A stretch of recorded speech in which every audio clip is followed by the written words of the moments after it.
Hey everybody, welcome to another episode of Comics Discourse 114. I'm one of your hosts, Brian Newberry. I'm Brian Clark. And I'm Hassan. And tonight we're talking some Marvel books. We're going way back to the early 90s yet again. We're going to discuss some of Peter David's Incredible Hulk run, which, although I have 5 or 6 omnibuses worth of his work on that, I have not really read much of besides a random issue here or there.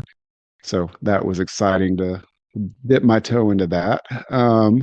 But before we get to all of that, guys, did you know DC is doing like a huge event right now? I did not know that. No. Is Batman in it? The tiny bit. I'm of course being sarcastic, and we're talking about DCKO, and just hot off the presses this week, DCKO round 2 first issue came out. It's all fight month. Actually, this is round 1, although technically it's round 2 in the bracket, y'all, but they're calling it round 1 here. I think it's round 1. Well, I thought the first issue was getting the initial bracket. Yes, yeah. That's true. That's what it was. Well, wanted to chat real quick about Superman versus Captain Atom, the KO special round 1, because I think we all read it unplanned, so I just want to talk about it while it's fresh. So I know you guys had some thoughts. So Brian, I think you were super excited at a few things of it. You want to kick us off here?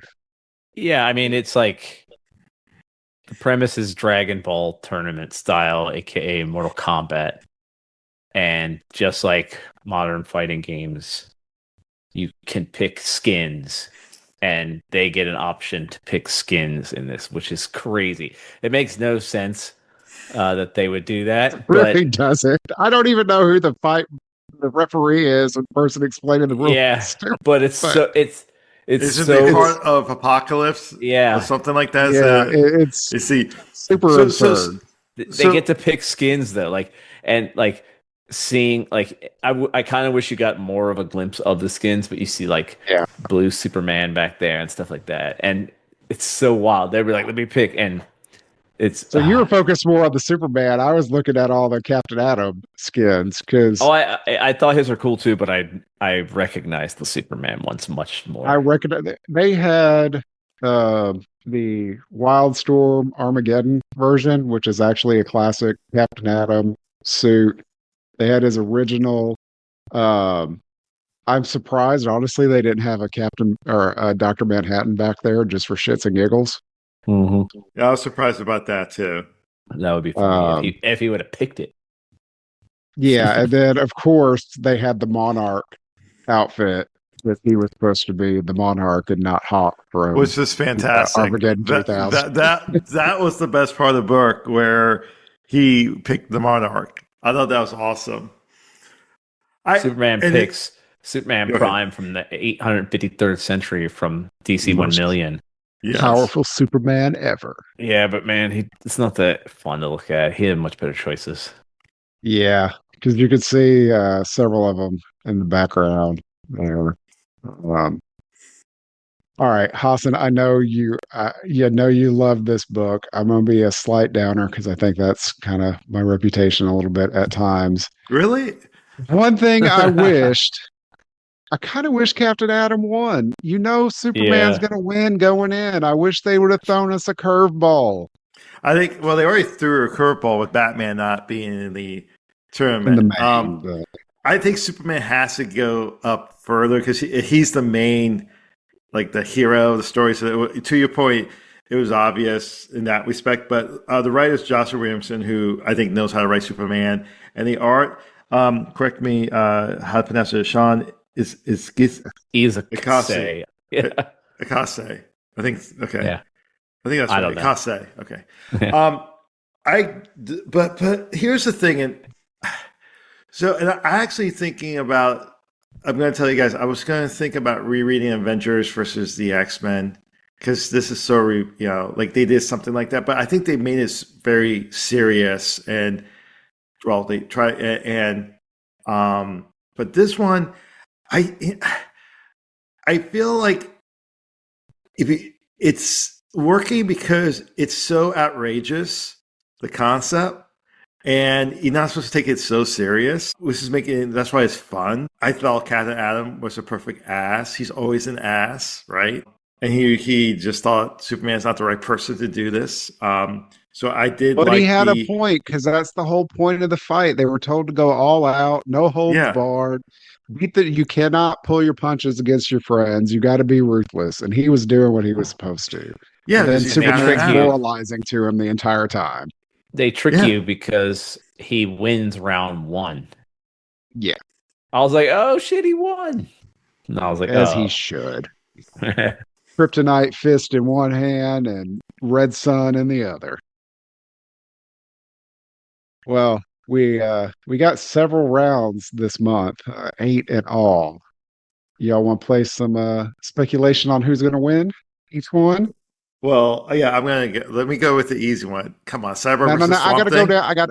I got a list here. Okay. I got it all. So the round 2 is Aquaman versus Hawkman, and it's an Aquaman issue 12. So I'm going to put my money on Aquaman. You can't lose in your own book. I agree. And Hawkman doesn't have a book right now besides being in JSA. Yes. All right. Round 3 is a special just like this, and it's Wonder Woman versus Lobo. I think Lobo's going to win. I'm going to go. I think Lobo's going to win. Oof. I'm going Wonder Diana. Woman. Yeah. All right. Round 4. I think I know. It's Cyborg versus Swamp Thing, but it's in Titans 30. I think it should be Swamp Thing, but it will probably be Cyborg. It has to be Swamp Thing, dude. That's a cool fight. Odd. It is. Tech versus nature. Yes. All right, round 5 is Harley versus Zatanna. Zatanna. That should end like in 2 seconds, but Zatanna is who I have winning the whole thing. Oh. See, I have Lex Luthor winning the whole thing. God. All right, round 6 is in Flash 28. It's Jay Garrick versus Guy Gardner. I feel like it's got to be Jay in the Flash book. It would be weird if he loses.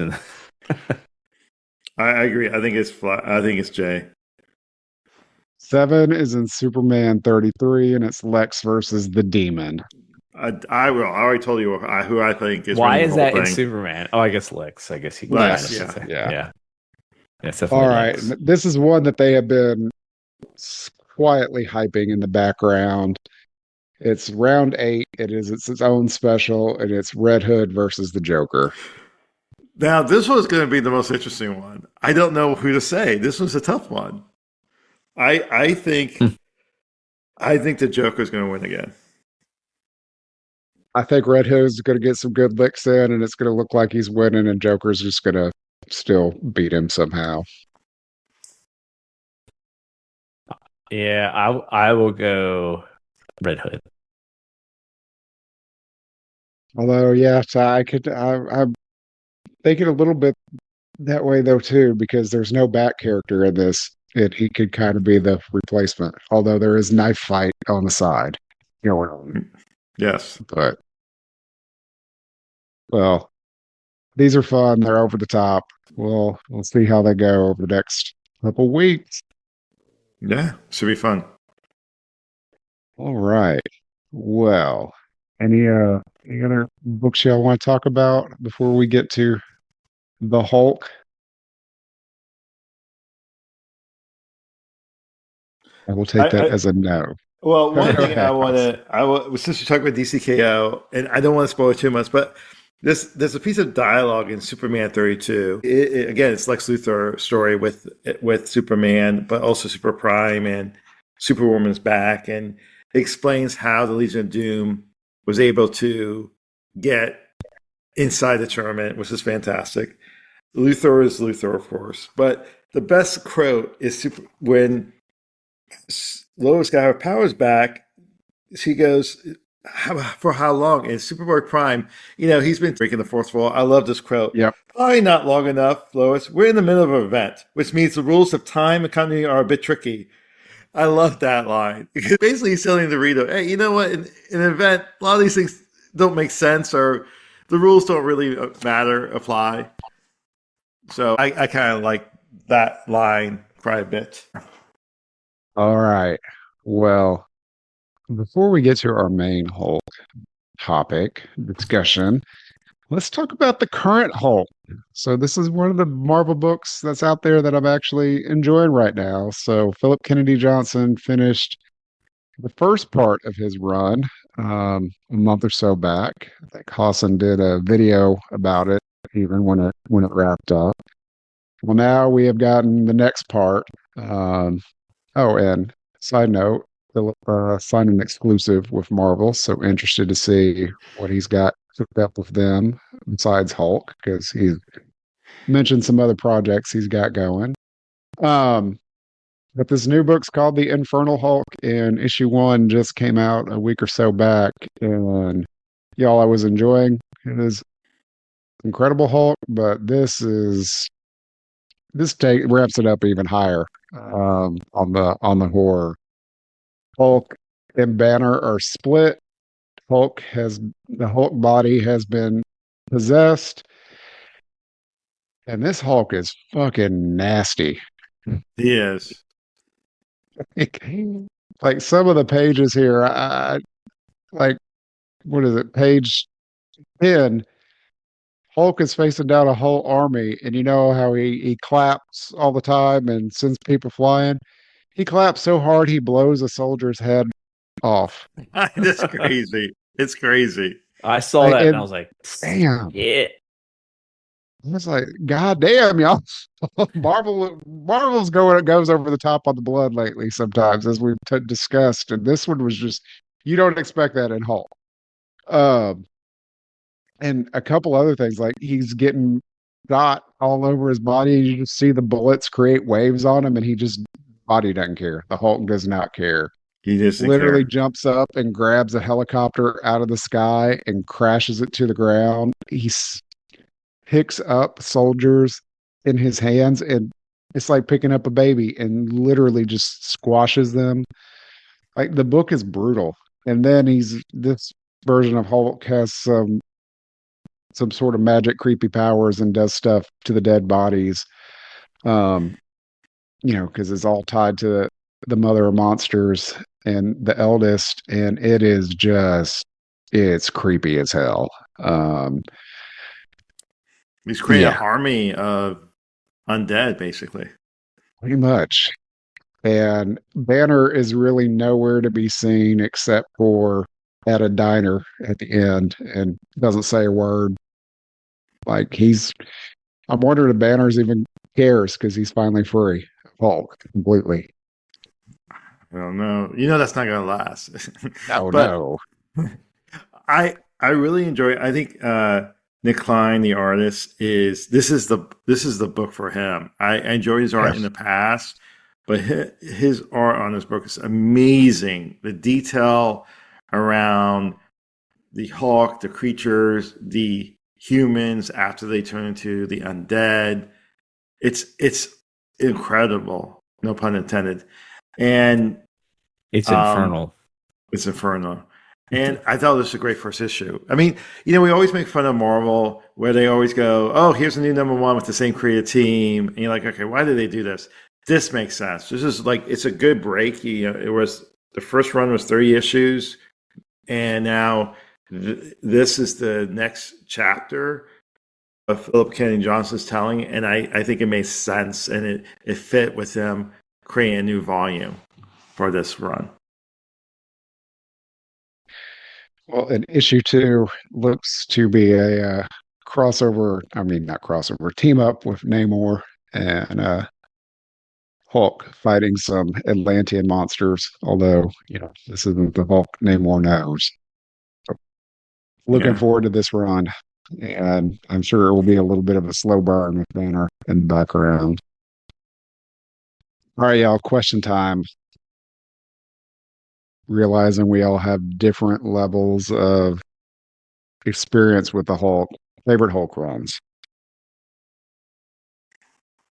I don't even know if I have one other than the Immortal Hulk. I think that might be all that I've ever read. All right. Could I cheat and because I don't think I could just say I want to break up Peter David's run into chunks. Because Peter David broke his run up into chunks. So yeah, but he I mean in my mind I mean, this sounds like an old school.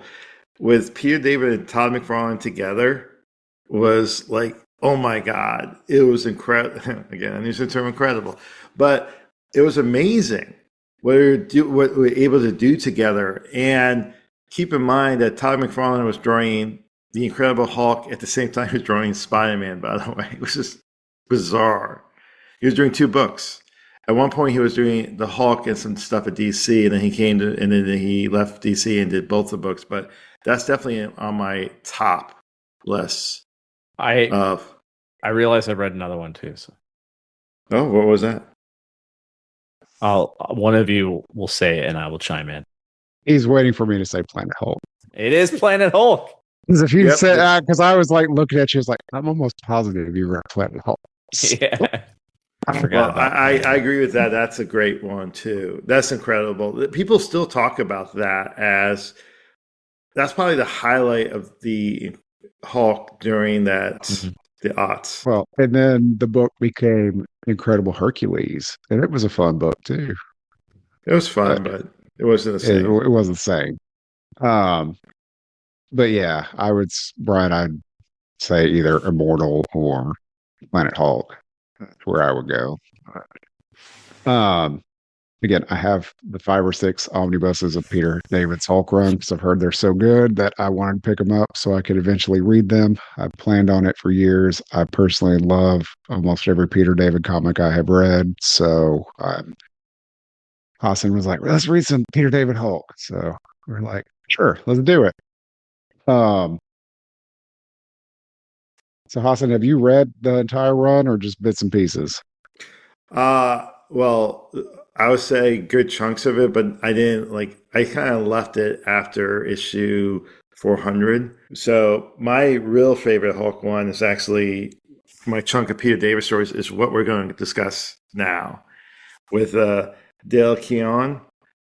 That run was incredible. But I was reading the Hulk off and on for a long time. I even read what led up to the Peter David run, which is John Byrne coming on the Hulk for only 6 issues because I think he got upset with editorial, and then went to DC. That's where they separated out Bruce and the Hulk bodies for the first time, not the last time, as we just discussed. That was a lot of fun. Where all the Avengers, all the Marvel characters going after the Hulk, and he's separate. And then Bruce is setting up the Hulkbusters and going after the Hulk. Him and Betty got married, but John Byrne left. Al Milgrom came on as the writer and the artist, I didn't stick with it. But towards his end of his run, he stopped drawing it, and this guy named Todd McFarlane joined the book, finished up his run, and then Peter David joined. And, what they did was they set up the Gray Hulk, which, as you read this issue, was kind of like a reference back to the original Hulk series, where the first time, the first 6 issues, I believe, the Hulk was gray. It also only came out at night. So in this version of the Hulk, they made him less powerful, and he can only come out at night. The end, he's smarter and more devious. Yes. He has a personality too, besides being, Hulk smash. So he was devious, and I loved by rereading this, I forgot how much I love the Gray Hulk. And it was let's not call him Gray Hulk. He's got a name, Hassan. But that's later. Joe Fixit. But see, you're talking about him now, though. But here's the thing. I stopped reading it. So at the end of the Todd McFarlane issues, it ended with the leader there's a nuclear bomb and the Hulk, it sets off, and they all think the Hulk is dead, which we talk about in this series. But apparently, he's not dead. Although Bruce was unconscious for months, and the Gray Hulk became Joe Fixit, part of like the mafia in Vegas, and he was there in Vegas for I think a year or so at least, or a year and a half. I didn't read those issues. It didn't really interest me. I came back with with this when they made a 4-part storyline. They pump it up. Dale Keown was coming on, and I was like, okay, then let me check it out. And I started reading this book again after they left Vegas, and basically this storyline started. But yeah, it was interesting to do this, but yeah, you're right. He has a personality. His name is Joe. And we have not seen the Green Hulk in a long time, maybe a couple of years, 2-3 years. We have not seen the Green Hulk. Well, and one thing Peter David was doing with this book, said in multiple interviews, it changes constantly. Like if readers started getting bored, he'd do something completely different with Hulk. And yes, this is kind of a transition issue. It's a transition point between the Gray Hulk in Vegas and the Hulk joining a new team that we hadn't seen before called the Pantheon. It has some ties to Greek mythology, which I know a little bit about them. I've seen them bounce around a few times, but they start making their appearance here, I think. But well, you guys want to dive into these? Let's smash into them. All right. So I don't think I talked about the issue numbers. We're talking about Incredible Hulk 372 to 377. And I have always seen the 377 cover. I mean, it's everywhere. It's pretty popular. It was awesome. It sold out. I remember picking up on the stands and selling out because it also had that like metallic cover. And yes, it's weird because now that I don't think I've ever read it. It might have been my first time. I was like, this is not what I expected to be in this comic. So it is pretty cerebral and not very action oriented in the way you would think of a Hulk book.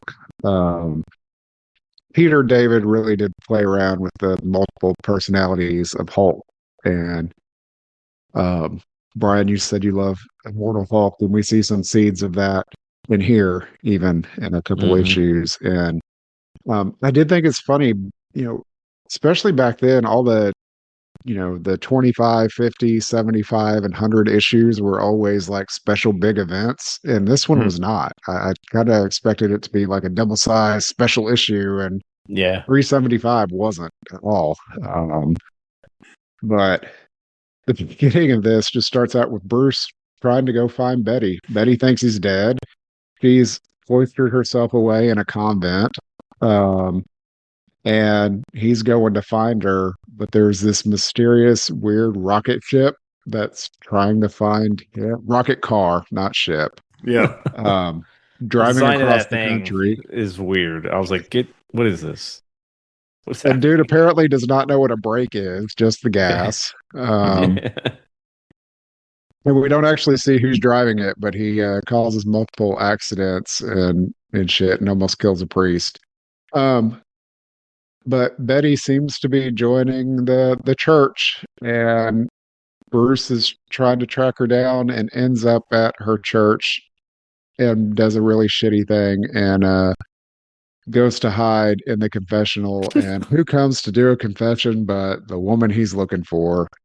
And she's talking about how horrible her life was and how things were with Bruce, and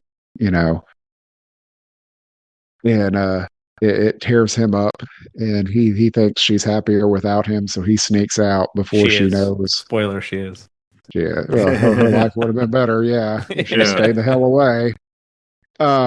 Bruce runs out, not realizing that Betty's actually like found what she needed and was going to leave the church.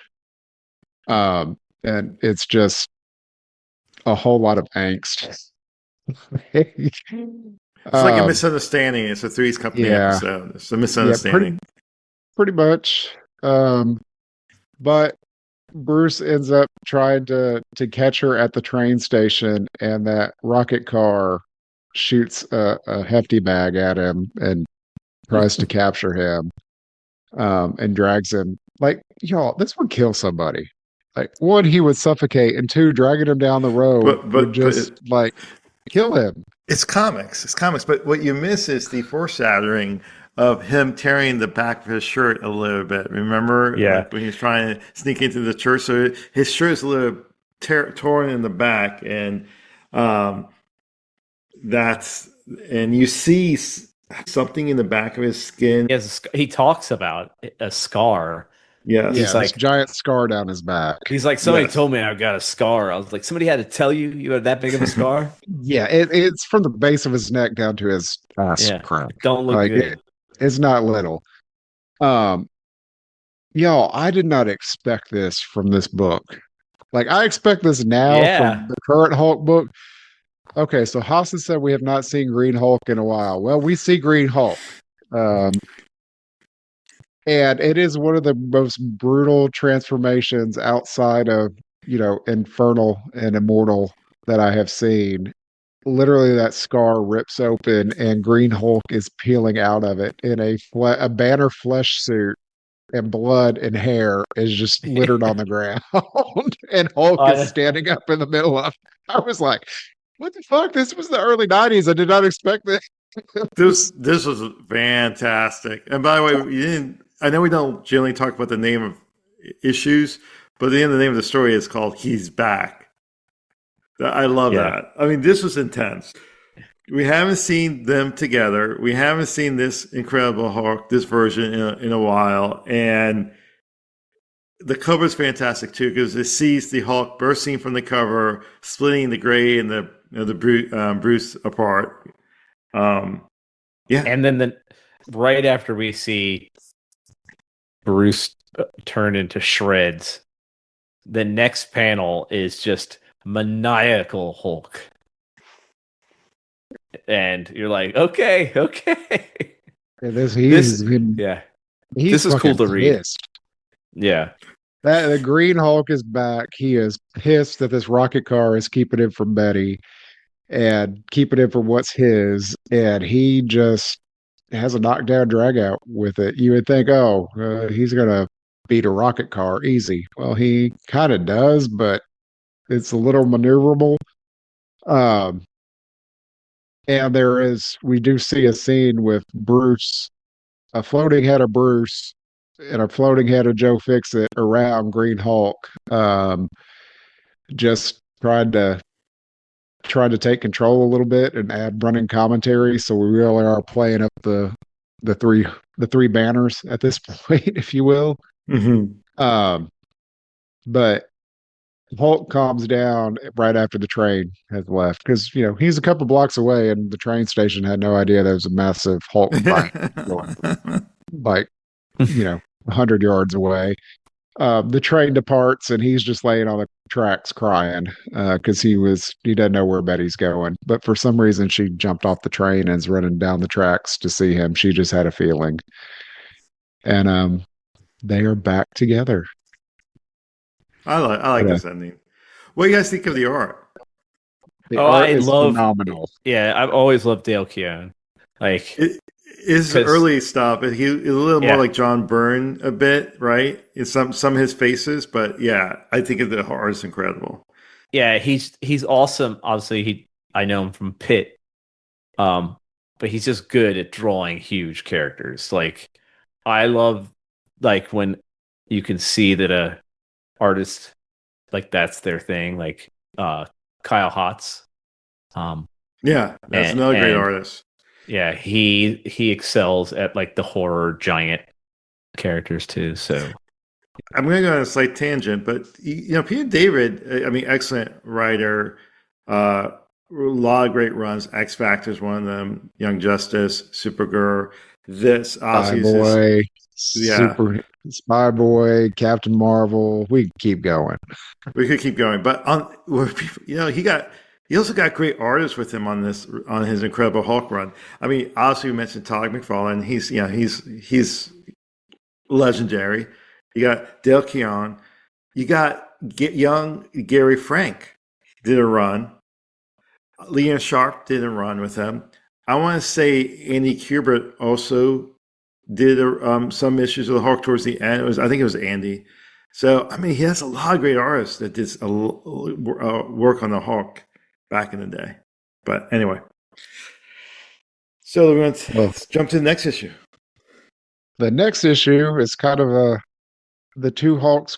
Gray Hulks try to keep Green Hulk locked away in Banner's mind, and it is literally through a giant door, and it looks like it's in space. And Fix-It is not letting Green Hulk out because I think he realizes once Green Hulk's out, he's fucked. Yes. And it's funny. He locks this big door to try to keep him out, and he's happy Betty's back. But this is really where I feel like we're first really seeing multiple Hulks fighting each other for control here like this. Which like to me, God. Sorry. No, go ahead. I like how Joe realized, like, how could Banner let him escape? What made Banner so angry to let him escape? And then he realized it has to be Betty. Yep. Well, Betty and Bruce decide they need to hightail it out of town because Bruce is running around with no top on and shredded jeans, and the cops are chasing them at this point. So they steal a motorcycle. And Betty's just super happy to see him. And they decide to go looking for a friend. It is funny, though, because some investigators come up to the Hulk scene where the fight was. I love that we see shredded Bruce skin on the ground, like he shed it like a snake. Yes. they're holding it up and they're like, who could this be? And they're like, well, the face is Bruce Banner's. Literally, they're holding it up by the hair. It's so nasty. But they're trained observers. They're experts. Nothing gets past them. Well, Betty and Bruce go back to the convent, and we kind of have just a sanctuary situation. The cops in the military realize where he's at, and the Mother Superior tells them to get the hell out of there because they have sanctuary, and they're like, yeah, no, that's not happening. And then a dude comes up in one of the douchiest outfits I have ever seen in a comics run. John Byrne designed it, by the way. Like, I am familiar with this character, but for some reason he just comes off really bad in this part to me. I agree 1,000%. I mean, his old outfit was a little silly, right? You remember he had like a t-shirt with a lightning bolt and long hair. I think John Byrne was trying to make him cool looking in the 90s. I frankly speaking, back then when John Byrne redesigned his outfit, Doc Samson's outfit, I thought it was cool back then. Like, I saw it, and again, I'm familiar with the dude, but he just comes off so bad here for some reason. A ponytail kills me. His belt kills me. The belt got me more than anything. The shoulder things he's got going on. But I think his arrogance is the worst. It looked like he looked at Wonder Man as like, how can I make a worse costume? Yeah. Yeah. I know his hair is supposed to be green, but like, yeah, he looks like some weird Christmas douche. I don't know. Yeah, it's not working. I was thinking wrestler, but yeah, it does look very, very 90s wrestler as well. 100%. Well, Doc Samson's going to come save the day, pretty much, because he's the psychiatrist, whatever of the Marvel universe. Go ahead. I love when Grey Hulk busts out under him. It's like, hey, Sigmund Freud, and throws a tank at him. Prescribe this, you quack. I'm just like, yes. Oh, I was going to say right before that the agents that were very smart about finding the skin and holding up the skin and looking for Bruce Banner. Meanwhile, he's riding a motorcycle behind them. They go, well, obviously we just shoot him with a tranquilizer because even though it's dark, Doc Samson's like, wait, it's dark. We need, he could be turn into the Hulk right now. It's like, no, he's a Green Hulk now. The green and the gray can't coexist. And the Gray Hulk comes out, throws a tank at him. Yes. Oh, and the army's just shooting the shit out of him. And, they don't really seem to care that there's a convent behind them that they're shooting bullets into. Yeah. They throw a grenade at Hulk and he just eats it and then spits it back at Samson. But yeah, he beats the shit out of Doc Samson. The Gray Hulk ends up just grabbing Betty and they run for it. And at the end of it, they kind of click and they're laughing their asses off about all the shit that just happened. Yeah, they're pretty happy. Yes. Well, the next two issues are Hulk and Betty connecting with an old friend and fighting some Skrulls. They kind of do a bait and switch and make you think that Hulk's fighting the Thing, but when they just show the arm, you got to realize it's never the Thing. It's almost always a Super-Skrull. It did not trick me even back then because that's what they always do. Yes. If you don't see most of the Thing, if you just see an arm, it's the Super-Skrull. And there's the shadows. There's weird, little scroll looking shadows in the back, but all right, so Bruce is going to meet his friend, Snapper Carr, aka Rick Jones, the sidekick of the Marvel Universe. So, who all has he been a sidekick to? Well, they list them, right? Rom, Captain America, Captain Marvel, obviously the Hulk. I'm sure I'm missing somebody, right? Well, he was Bucky at one point. Yes. He wrote a book about it, got rich, and he's kind of just he's there for every character at some point at this point. Do you in know Marvel. Peter Davis, one of the few writers that wrote both Rick Jones and Snapper Carr? I did not know that, but it makes sense. He wrote a one shot after the fantastic DC event called Invasion, called Blasters, where Snapper Carr and a group of other humans had superpowers. They formed a team called Blasters, and it was such a success that we have never seen them again together after that one shot. And did you know that Rick Jones got a symbiote on him? Everybody's had a symbiote. So at this point, like he becomes who Sleeper. hasn't? I've had a symbiote at this point. I was Venom for a couple weeks. Brian Newberry Venom is a 2022 series. At this point, Marvel would probably do it. Well, Rick Jones has written himself a book about being the sidekick of the Marvel Universe and is on a book tour. I got asked to go to some random town, and Betty and Bruce are going to him. Rick gets mugged, of all things, and he thinks he's saved by the Thing, but he's not. It's the Super-Skrull. But the Skrulls are actually looking for Rick because they're trying to get information out of him. Did y'all ever read the Kree-Skrull War? Of course I did. Of course I didn't. Did you say didn't? Yes. I thought so. Brian, I'm going to advise you don't. It really doesn't hold up very well. Yeah. it's very yeah. I've never really been that interested in the Kree or the Skrull. Yeah. Oh, the Skrull is much better than the Kree. I will agree with that, but all my run-ins with them, they're like too goofy for me to like really care much about. Well, what do you think of them in this issue then, the Skrulls? Because they're very goofy. Yeah. Yeah. You could tell Peter David loves Star Trek, by the way. Can't you tell in these two issues? Oh, because he only wrote like 100 Star Trek novels. Yes, and wrote the DC series for a while. Star Trek. No, it reminds me. The humor, the way he treats the Skrulls as like idiots, is fantastic. Oh, the Skrulls are wanting. So, Brian, spoilers for a comic that came out before we were born. The end of the Kree-Skrull War ends because Rick Jones gets some super powers unlocked by the Supreme Intelligence.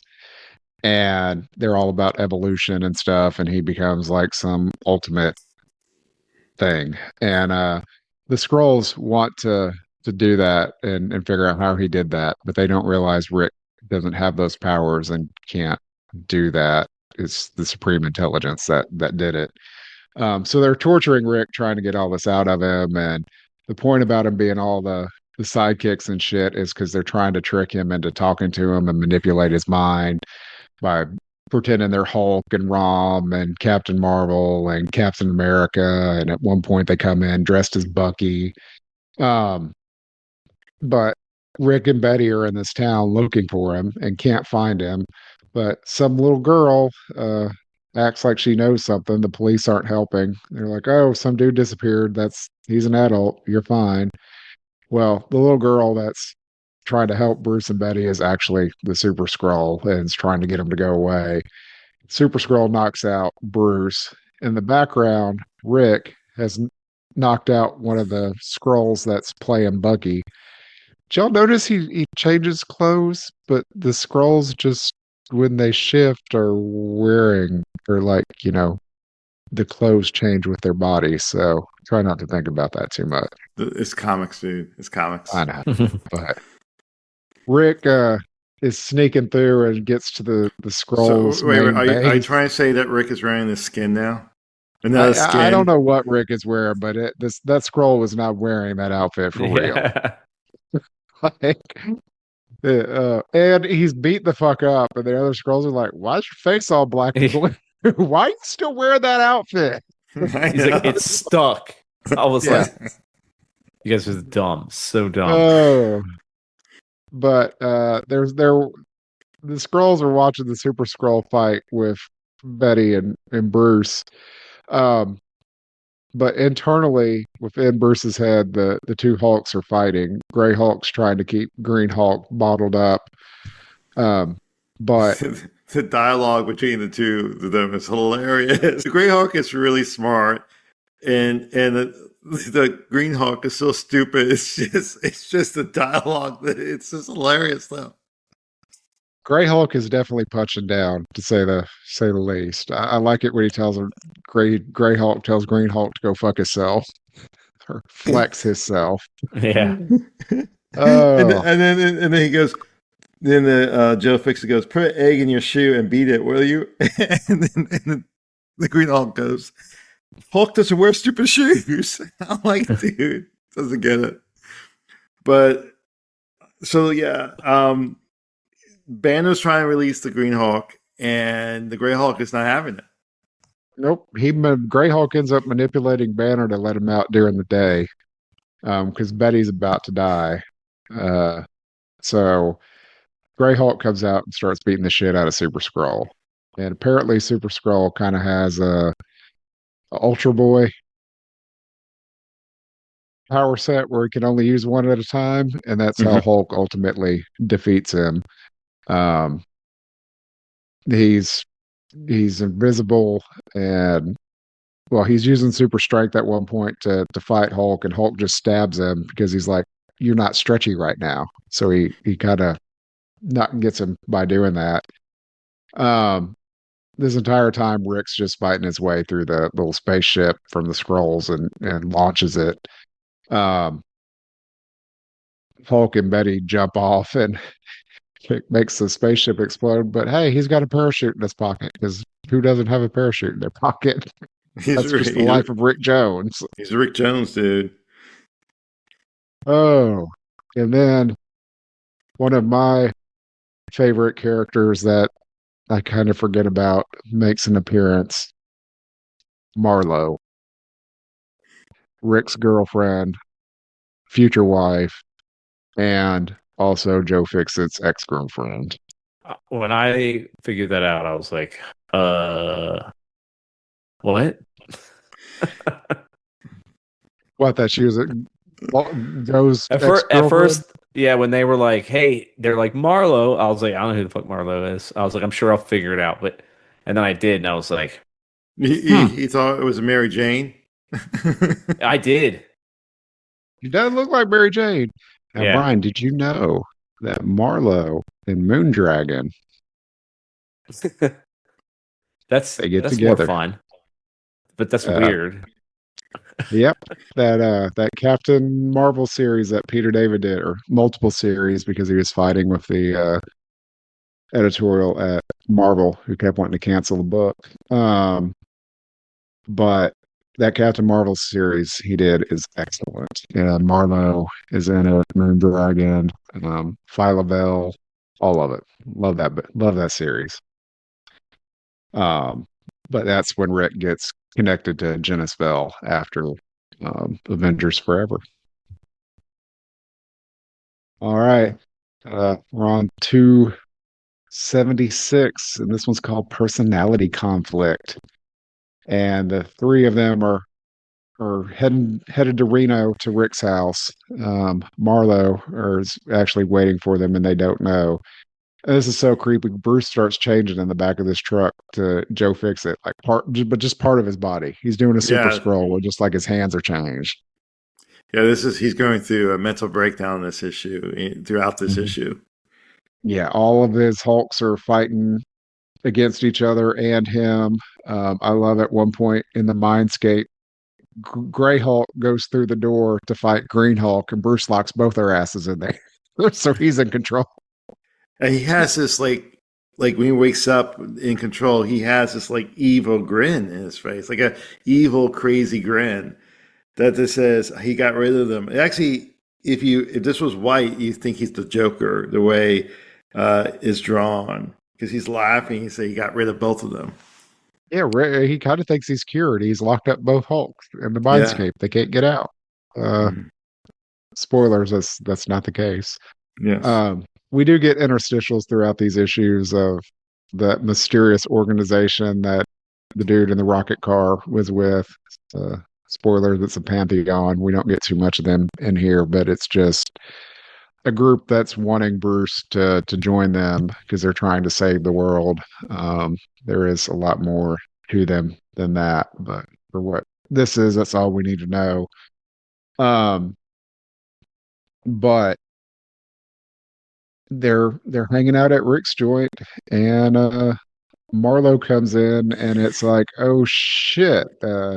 Rick's like, meet my girlfriend, and Bruce is like, oh fuck. Because his wife's standing there, and he's standing there, and his best friend's standing there with his girlfriend, and his alter ego is the one that was dating this lady while he's married to Betty. It's a whole cluster. And it's hilarious. Is they're talking, and Rick and Betty took them a couple of pounds to figure out what was going on. He's like, "How do you know him? Oh, he's Joe's brother." Who's Joe? Bruce Rancourt's brother. Who's Bruce Rancourt? It wasn't me. Yeah, Joe's brother, Bruce. Who's the heck is Joe? Joe Fixit, the guy I was involved with the weird skin. And Rick and Betty both yelled, weird skin? And at this point, Bruce is having a breakdown, and his mental defenses wear out. And both Hulks burst through the Mindscape door at the same time. And we get some real fucking twisted body horror here as each Hulk starts shifting throughout Bruce's body. And they kind of have a little breakdown running through town, destroying shit. You'll see like part of the head is Bruce, then part's Green Hulk, but part of the body is Gray Hulk. It's really, really twisted. But Hulk is fighting himself, literally strangling himself and throwing himself around town. It looks like he's just picture him fighting the Abomination, except he's just fighting himself, and that's how much destruction he's doing to this town. And nobody can calm him down. But in the Mindscape, Banner actually gets between the two Hulks and yells, "Banner's the strongest one there is," and knocks both of them out. And he changes back in the real world. And then Doc Samson shows up. Looking douchier than ever. Yeah. His boots made me, I wanted to throw my tablet. You don't want some red boots? God, they look, oh, I can't take it. Oh, well, this last issue we're talking about is 377, and that's the one with the cool cover y'all mentioned. Thought this was a curious hook. I was like, how is the first page is Samson sitting in an armchair talking to Gray Hulk, Green Hulk, and Banner. It's like, how the fuck did this happen? I thought how they did it was neat. They bring in the ringmaster who hypnotizes Bruce so that Samson can have like a session with all of them. Yeah, I thought that was pretty cool. Yeah, because like the ringmaster is just a generic circus of crime dude that hypnotizes audiences and robs them. Yes, generic. He's a classic. He's an OG Marvel villain. He is, and it's generic. Oh, but Samson's trying to psychoanalyze him and figure all this out, and this whole issue is pretty well Bruce's childhood trauma. His dad beat and abused him and killed his mother. And the creature that is in his mindscape is Bruce's dad. And Samson's just trying to get to the root of all of his issues. And the various Hulks take different roles in this. We see the monster kill Bruce's mom. We see each of the Hulks kind of react to it and bottle it, and you see young Bruce bottle up his rage and hate.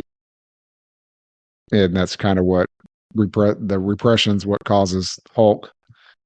And then we see Bruce stumbling through adolescence, trying to make out with a woman and it not going well. And that's where kind of Joe Fixit comes from with his attitude and all that. And eventually they end up battling the creature that's his dad. And which is a wicked design. I love the design of the creature. It looks like a demon. It doesn't look like a Hulk villain. It's got some Alien Queen vibe too. It does. I was thinking that too, but I think a demon is the right way to think about it, and then it's just so huge as well. Well, they end up kind of reframing it and turning the creature into his real dad, and the two Hulks are like, "That's the monster." And they're like, "He's nothing," and they kind of slay the demon, if you will. And all the Hulks end up fusing after a conversation with his dead mother. So Gray Hulk, Green Hulk, and Banner all become one, and this is where we first see Smart Hulk. And this is the status quo for Hulk for a while. For a long time. Time. Well, we've seen a Smart Hulk before in the 80s, like during the Civil War, not Civil War, Secret Wars, the first Secret Wars. Bruce was in control of the Hulk. It was like Bruce as the Hulk, but he didn't have the attitude. This is different. It's like the combination of all three personalities. Yes. He's got a little bit of Joe Fixit's smart aleck and just upfront personality, Bruce's smarts, and Green Hulk's body and strength. Yeah. So, yeah, this is the status quo for a long time. And it was fantastic. Well, I enjoyed these. I need to crack open the omnibuses and just read the stuff before this and then keep going because I really, really did like it. I think Peter David is very unsung. Like, he's done so much. His works, everybody likes them, but it's never just like, oh, who's your favorite? Who's the best comic creator? Nobody ever said Peter David is, but just the amount of work he did and the quality he put out Hey, shit, we named off 5 runs right there. There was like 15 more we could probably mention. We didn't even mention Aquaman, Hassan. Because I never read Izaakse, man. Oh my God, I'm shocked. A I decent book Hassan hadn't read. I okay. I mean, I read 2 issues, but yeah, honestly, I try every book. So, but I didn't really read it.